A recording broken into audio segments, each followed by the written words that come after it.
What's up, guys? It's me, Shanice, and I am back with another video. And today is gonna be another story time. And this story time is a little hard for me, but I think it's something that'll be great for you guys to, find out about me and just to open up to you guys and show that I'm a regular person and I go through the same stuff that you guys go through. So today's video is going to be my best friend slash brother slash prom date. So starting off in, let's say, February 2018. Now I'm getting ready to graduate. I'm getting ready to prep for college, and graduation's coming and prom, and so we're winding down now. And during this time, everybody's looking for their prom dates. So just a little background story. This guy I'm talking about, his name is Judah Benjamin Stinson, and he was really close to my brother. They actually call themselves brothers. He met my brother first, and through actually church, they played together. He played piano, my brother played drums, and that's how they kind of connected, and that's how I kind of connected with him, was through the church and everything. So during this time in February, everyone's looking for prom dates. So I'm like, okay, well, who am I gonna ask? And I don't know, I'm thinking about other guys, and I'm kind of scared because usually I wouldn't say I'm not the kind of girl that gets kind of invited to things, but I only got invited to one dance, and that was homecoming. So shout out to Tamanje, thank you for that. But yeah, I never really got invited to dances, kind of like just with my friends, and still had a good time. So this time for prom, I really wanted something different where I can actually just go with someone. And during this time, I did like Judah. I thought the way he carried himself and the way, his relationship with God just it was attractive, and everything he had, like, he was funny, he was caring and kind, and he was a very compassionate person. So it was easy to vibe with him. I brought him around a lot of my friends, and everyone loved him. It was so hard not to love Judah. You couldn't not love Judah. So I asked him. It was funny because I did everything on Snapchat, which is so weird. Why would you ask him on Snapchat? But yeah, I did. So I had texted him, and I was like, hey, what are you doing? Whatever, May 20th, I think it was prom. And he was like, I don't think I'm doing anything. And I was like, okay, great, cool. Would you like to go to prom with me? And that was it. He was like, you want me to take you to prom? And I was like, yeah. And he said yes. So I was like, great, cool, hard part's over.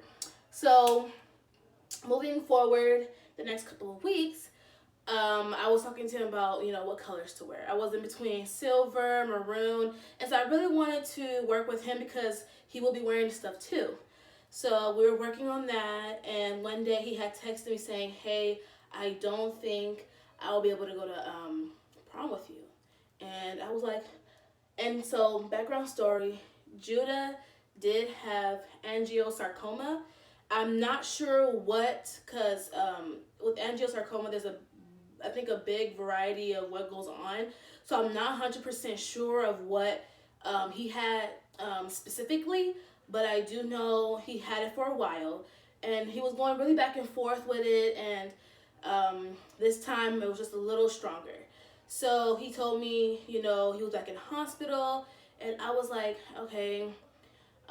So the last text I had sent him was, it's okay, you're going to get through it, we're going to do this together, and you're going to go to prom with me, encouraging, but I didn't know what was going ahead of me.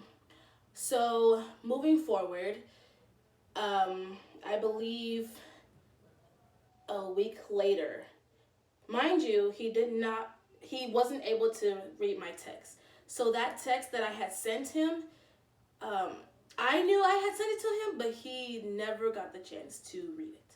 So moving on, next few weeks, my brother gets a call from his mom, and she says, hey, Judah's in the hospital, and you might want to come and see him. And so I'm okay. During this time, it was a week of my event at school. It was the first ever Powderpuff, and I was planning it, so I was over everything.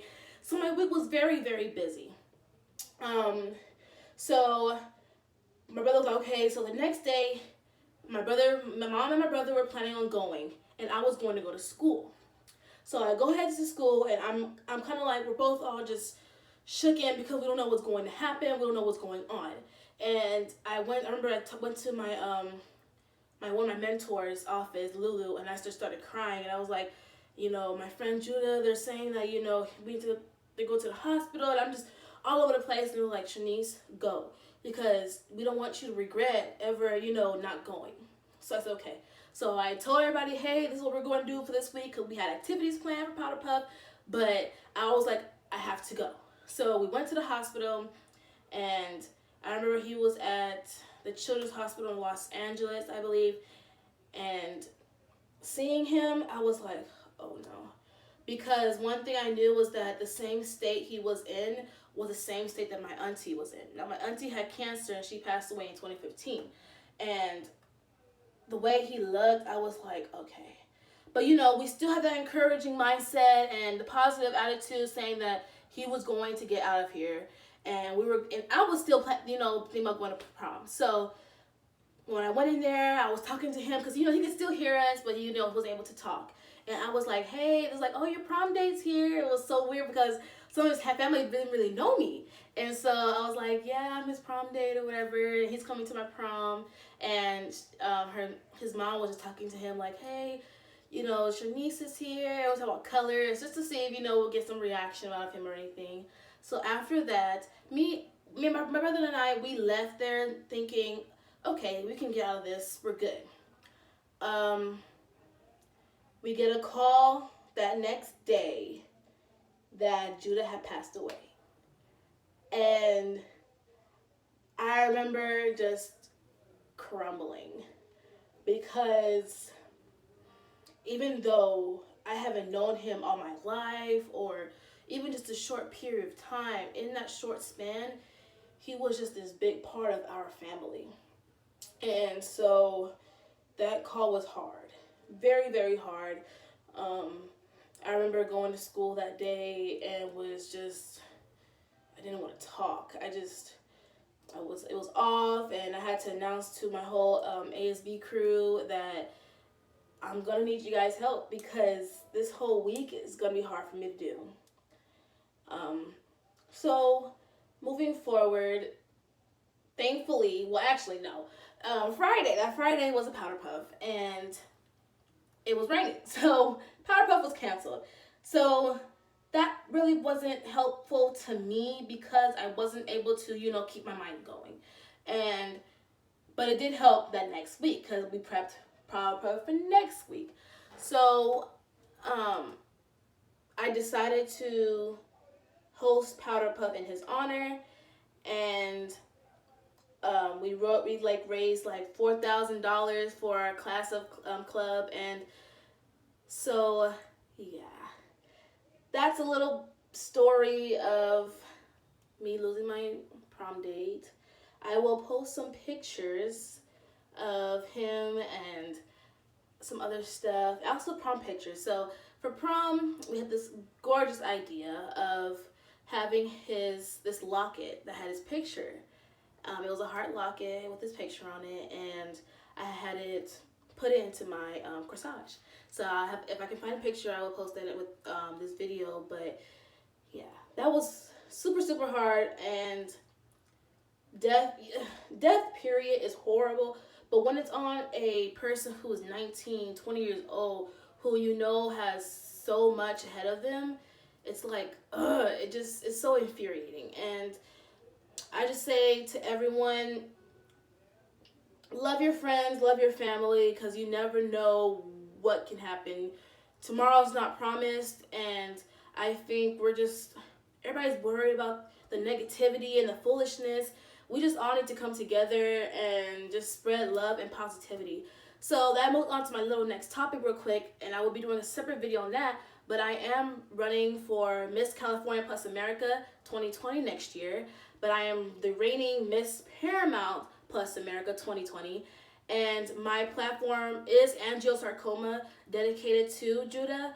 And so you'll be seeing more events and vlogs on that as well, preparing for the pageant, and that will be in March of next year. So yeah, that's some things we can look forward to. So for me, his death wasn't necessarily a negative thing for me. I kind of just switched it, turned it around, and made it positive. And I want everyone to know Judah's name and know how great of a person he was, and how his legacy will live on through my, through my pageant, and also through all the other kids that have the same thing he has. And I just want to make this, I won't say disease, but what he had known, so we can get a cure for it, because no more kids should be going through any of this, and neither should the parents. The parents shouldn't have to bury their child. And so I think we should do everything and anything we can to find these cures for these diseases, so that the youth can carry on the legacy of their parents, and just become a name for themselves. So that's what I'll be doing, and I'll have more info on that as the videos will come. But that's the end of my video today, you guys. I hope you liked it. Don't forget to like, comment, and subscribe, and I will see you guys in my next video.